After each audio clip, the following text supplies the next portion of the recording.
Thanks, Gretch. Everyone thought it was fiction in his last book. It was technically was, but last summer's best-selling book, Blacklist, warned us of the NSA spying scandal mere months before it actually became a huge scandal and a big mess. And now the author has a brand new book and a brand new scandal to discuss, and he claims this will blow the NSA story out of the water. This time the focus is on the Federal Reserve. Best-selling author, maybe the best in the country, Brad Thor, not only has a great imagination, you have great sources and resources, so it's based on fact. Congratulations on Hidden Order. Thank you very much. Yep, comes out tomorrow. And listen, Brian, as you and I have talked before, I'm a beach read guy, so I want you to have this book and have fun. I'm competing with, Clancy, Ludlum, Patterson.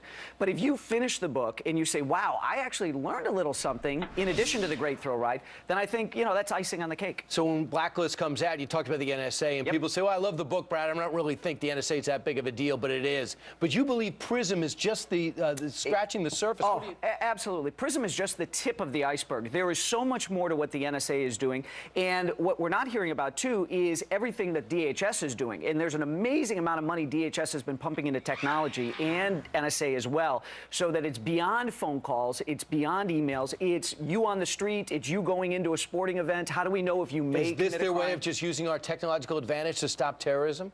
Well, listen, in 1975, Senator Frank Church went on Meet the Press, and he said if the NSA ever turns its giant listening ears inward on the American people, he said the government will be able to run amok and there'll be nothing citizens can do. And what happened after 9/11? Those giant listening ears, now we're all suspects until we're proven innocent. And right. That's not Fourth Amendment, that's not okay. And the intent of this is I guess, course. the key. So, Brad, you write the Hidden Order, but you also bring up the another concern of many people, very secretive, the Fed.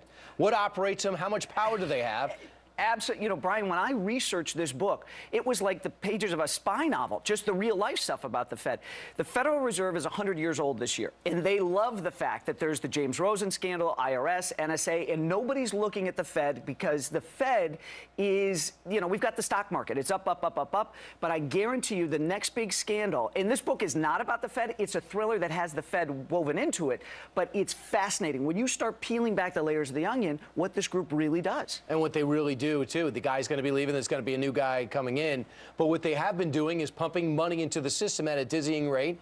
And they decided in a one-man show, Ben Bernanke, to do it. And now that he's pulling it back, we're falling apart. The market somewhat is unsteady and not believing the economy's come back. But what do you find the Fed can do that maybe you didn't know before you started the research? Well, I don't want to give the full plot away, but I was fascinated that one of the first things the Libyan rebels did when they were trying to get rid of Gaddafi before he was gone is set up their own central bank. For a thriller writer, the real life stuff that's going on there, the purposeful listen, they're trying to distract the American people. They pretend like they're part of the federal government. There's Federalist Federal Express. Right. Is there a better feeling than Brad Thor walking on his Speedo along the beach and looking and seeing everyone reading Brad Thor's Hidden Order on the beach? Is that the feeling that you want? That's what you want as an author. And on Facebook, what did you do yesterday?